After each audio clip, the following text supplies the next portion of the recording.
नमस्कार। आज हम एक बहुत ही दिलचस्प लोक कथा में उतरने वाले हैं, भारत की नाथ परंपरा से जुड़ी हुई। ये कहानी है माता काली कमली की, जिन्हें किन्नरी नाथ के नाम से भी जाना जाता है। एक ऐसी दिव्य साधक जिनकी साधना और करुणा की बातें आज भी लोक कथाओं में जिंदा हैं। तो चलिए शुरू करते हैं इस अनोखी कहानी को। तो सबसे पहला सवाल यही उठता है कि माता काली, कमली और किन्नरी नाथ, ये दो नाम एक ही दिव्य साधक के कैसे हो सकते हैं। बस यही सवाल हमें एक ऐसी कहानी की तरफ ले जाता है जो दिव्य खोज और चमत्कारों से भरी हुई है। देखिए, इस कहानी की शुरुआत ही अपने आप में एक रहस्य है। उनके जन्म और शुरुआती जीवन की जो कहानी है ना, वो किसी आम इंसान जैसी बिल्कुल नहीं है। और असल में यहीं से उनकी दिव्यता का एहसास होने लगता है। देखिए, नाथ परंपरा को भारत की सबसे रहस्यमयी और शक्तिशाली योगिक परंपराओं में गिना जाता है, और इसी परंपरा में माता काली कमली की विरासत बहुत बहुत गहरी है। वो सिर्फ एक संत नहीं थीं, बल्कि एक ऐसी शक्ति थीं जिनकी तपस्या और करुणा की कहानियां आज भी लोगों को प्रेरणा देती हैं। तो अब चलते हैं कहानी के उस हिस्से की तरफ जहां उनके असाधारण जन्म और बचपन के चमत्कारों का जिक्र आता है। असल में इन्हीं घटनाओं ने उन्हें शुरू से ही सबसे अलग बना दिया था। उनके जन्म की कहानी सच में बिल्कुल भी साधारण नहीं थी। लोक कथाओं में कहा जाता है कि उनकी माता गर्भवती नहीं थीं, लेकिन फिर भी एक दिव्य संकेत मिला और एक बालक का जन्म हुआ। और सबसे हैरान करने वाली बात तो ये थी कि जन्म के समय ही उनके शरीर पर एक छोटी सी काली कमली थी, मतलब एक काला चोगा। ये सिर्फ एक कपड़ा नहीं था, बल्कि उनके वैराग्य और दिव्य शक्ति का प्रतीक माना गया, और बस इसी वजह से उनका नाम पड़ा काली कमली बालक। और जो गांव वाले थे, उनका रिएक्शन देखकर ये बात तुरंत साफ हो गई थी कि वो कुछ बहुत असाधारण देख रहे हैं। उन्होंने उस बच्चे में एक दैवीय शक्ति महसूस की, और ये विश्वास समय के साथ और भी पक्का होता चला गया। बचपन से ही उनकी दिव्यता के संकेत मिलने लगे थे। कहा जाता है कि उनके छूने भर से बीमार ठीक हो जाते थे।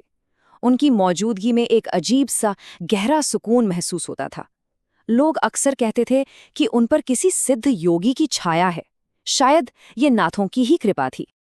पर यह चमत्कार तो महज एक शुरुआत थी। बहुत जल्द इस युवा साधक ने एक गहरा आध्यात्मिक रास्ता चुना।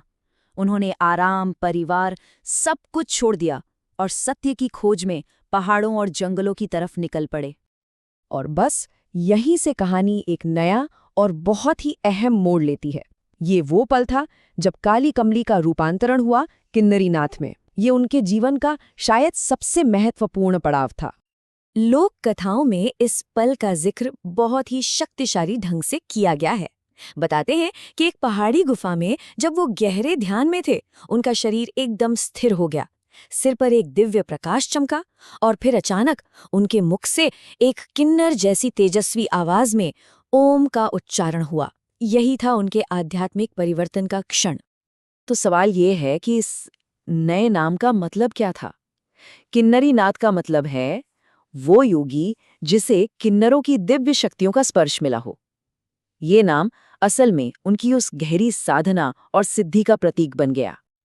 अब जब उन्हें सिद्धियां मिल गई, तो उनकी शक्ति और करुणा दोनों ही दुनिया के सामने आई। लेकिन इनके दो बिल्कुल अलग अलग रूप देखने को मिले। कह सकते हैं कि उनकी इस दिव्य शक्ति के दो चेहरे थे। एक तरफ वो दुष्टों और अत्याचारियों का विनाश करने वाले थे, तो दूसरी तरफ वो अपने भक्तों के लिए करुणा और कृपा की साक्षात मूर्ति थे। इससे जुड़ी एक कथा बहुत मशहूर है। हुआ यूं कि जब एक क्रूर आदमी ने उनके एक भक्त को सताया, तो किन्नरी नाथ का रौद्र रूप सामने आया। कहते हैं कि उनकी काली कमली हवा में लहराने लगी, चेहरे पर देवी जैसा तेज आ गया, और उस अत्याचारी का घमंड एक ही पल में चूर चूर हो गया। लेकिन हाँ, वो दुष्टों के लिए जितने कठोर थे, भक्तों के लिए उनका दिल उतना ही करुणा से भरा था। उन्होंने वादा किया था कि सच्ची भक्ति से जब भी कोई पुकारेगा, वो वहां मौजूद रहेंगे। और लोगों के जो अनुभव थे, वो आज भी लोकगीतों और कथाओं में जिंदा हैं। जैसे किसी का खोया हुआ बच्चा मिल गया, तो किसी के विवाह में आ रही रुकावट दूर हो गई।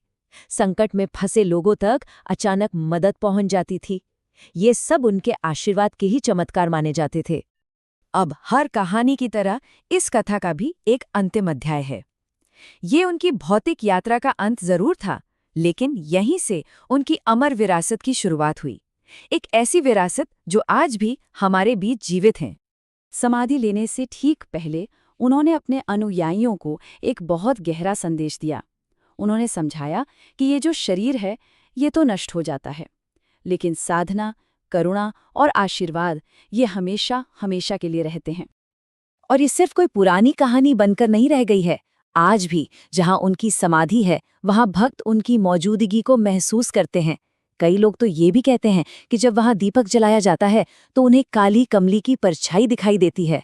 और यही वो विश्वास है जो इस बात को जिंदा रखता है कि वो आज भी अपने भक्तों के साथ हैं। तो आखिर में ये कथा हमें एक गहरे सवाल के साथ छोड़ जाती है। क्या सच्ची भक्ति और आध्यात्मिक शक्ति वाकई में समय और इस भौतिक शरीर की सीमाओं से परे है? खैर, इस कहानी को सुनकर तो ऐसा ही लगता है कि जवाब हाँ ही है।